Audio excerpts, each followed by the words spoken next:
AI is here. AI is going to stay here. A great report that really highlights what's happening here in Australia. So we got this cool collaboration between Buzzy and Leonardo. Welcome to This Week in AI, February 13th. Birds are in the air. Valentine's Day tomorrow. We touched on. Last year I wrote a Valentine's Day message. This year with ChatGPT. This year that won't be happening. I think that ship has sailed. But look, big week in AI. We're seeing OpenAI continue to grow. It looks like they're on track for a 2 billion annualized revenue. How do you see that, Dror? What's been happening this week? A year ago, we met and had the first episode. Less than a year ago, we had the first episode of this show, and we were talking hypothetically, will AI happen or not? And now we've got the world's biggest and fastest growing startups hitting 2 billion annualized revenue in less than a year. This is unprecedented and amazing. You don't just give birth to a $2 billion revenue without getting competition. So I think the big news of this week is basically the biggest challenger is OpenAI and the incumbent Google coming up and rolling Gemini, retiring Bard, what they called an experiment, and coming and saying, here's Gemini, this is the real deal. And I think what I expect to happen is they're going to start baking this Gemini and this technology into all their products and services in order to basically fend off the assault from the AI native startups.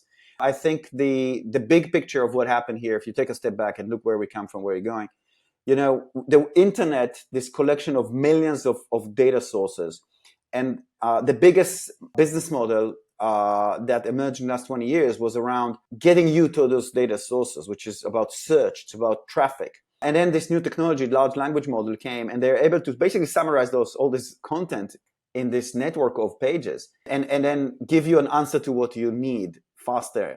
So it's a fundamental different business model. And I think the biggest people who stand to lose from the new innovation are those who made all the money from, basically brokering the traffic, which is the Google, the ad-based business model. So I think the big news this coming up with showing how quickly OpenAI is growing and how big it's growing, and then Google coming up with like competition. And according to what I've seen, Gemini is now as good as ChatGPT-4.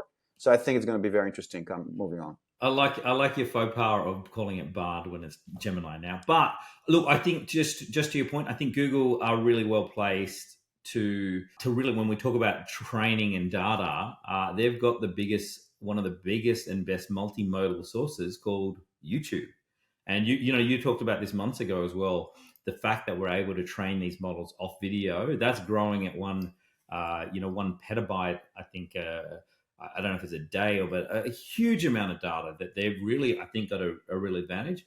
But OpenAI have got that lead. We talked last week about how people are. I posted something this week on LinkedIn, I think, around how people are not chilling and watching Netflix. They're chatting to a bot, right? So it's a thing, and I think this is really interesting. And it's not to say there are other players that are going to come in on that side of things. There was some other interesting news this week around AI being used in the Pakistani elections. We had Imran Khan, who's in jail. Imran Khan's a former cricketer, great cricketer, by the way. Just really getting messages out with an AI version of him, and that being, rather than viewed as a bad thing, they're arguing this is a good thing, that he's able to give a political speech as himself, helping to win the election. So, while we think there's a negative side to this sort of disinformation, the question is, if it's used well, is this a sort of good thing? So I thought that was interesting. Super interesting. What's some other news, Andrew, this week? What else have you been seeing? In the Australian sector, we got this cool collaboration between Buzzy and Leonardo. Just a quick reminder, Buzzy lets you convert a prompt to an actual working app. Part of the making an app is also getting the design assets. So what used to take months or weeks and tens of thousands of dollars to get like a design agency helping you with branding and assets for your idea can now basically, through the integration between Buzzy and Leonardo, happen in minutes, if not seconds. So it's just another basically 10x improvements that we see on the dimension of not just coding, but also design. And actually, the interesting is that it's the workflow that we are disrupting here, not just individual kind of silos, but actually the entire workflow around like your task. So I'm really excited to see collaboration between two Australian leading AI startups. What's your take?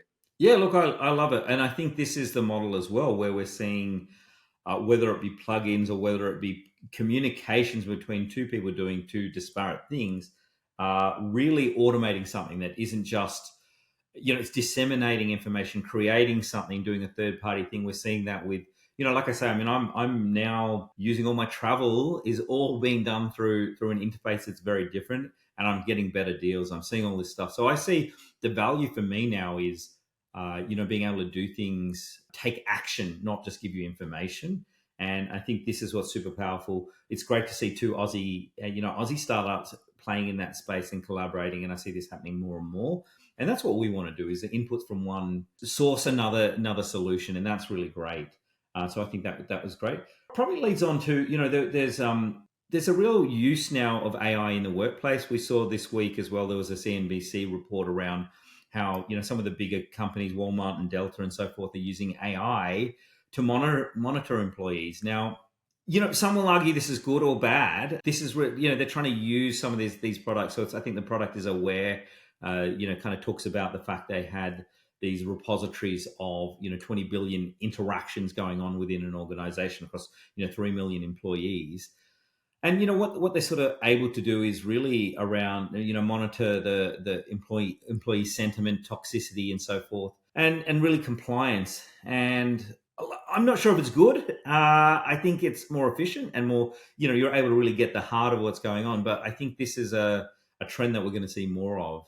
Have you got a take on what you sort of see happening there? I think it's if you want to spin it in the direction of kind of mind controlling, it's easy. It's kind of creepy. I agree. Like it's the inevitable progress of technology, and when you have to, stay vigilant in making sure, things are not crossing the line and become too creepy. But it's doesn't feel great, is it? Well, look, I think I was involved with a human performance analytics product and a while ago.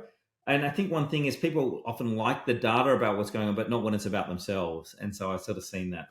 Yeah, why don't we move on?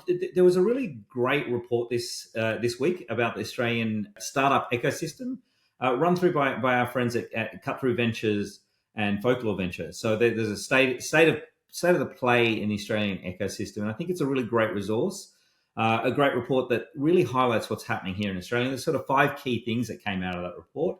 First one really mirrored the fact that there is a slowdown. The second point that came out of the report was really around AI, and that's what excited me to see. There's a real gripping of everyone's interest in AI and opportunities in that space. And we're sort of seeing some other things that we've seen previously on this really growing, why we're playing in this space. The third and fourth things are really around the fact that people are viewing right now as a tough time, wartime conditions, as they put it, and really that there's a slowing of the unicorns. And the last thing that really came out of that report was really around unequal funding. And whilst there's been an increase in female founder funding, it still isn't really at a level where where it should be. And so that really needs to improve. But it's a great resource. We'll share that with a link to here. But great work from the Cut Through team. I recommend, if you're interested in what's happening in Australia, just to see, it's a great report. So do go and check out. We'll put a link below here today.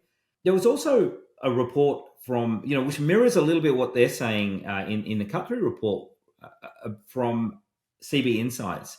And what CB Insights was saying is around the trends that are going to happen in 2024. And one of the things that I got out of that report was really around the funding around AI companies and how there's a premium that's been added. And whatever stage, whether it be at the seed stage, Series A and B, we're seeing real uplifts on what was, there's a slowing down of the VC sector, but in the AI space, there's still massive opportunities, and how they see that continuing in 2024. What's your sort of take on that, Dror?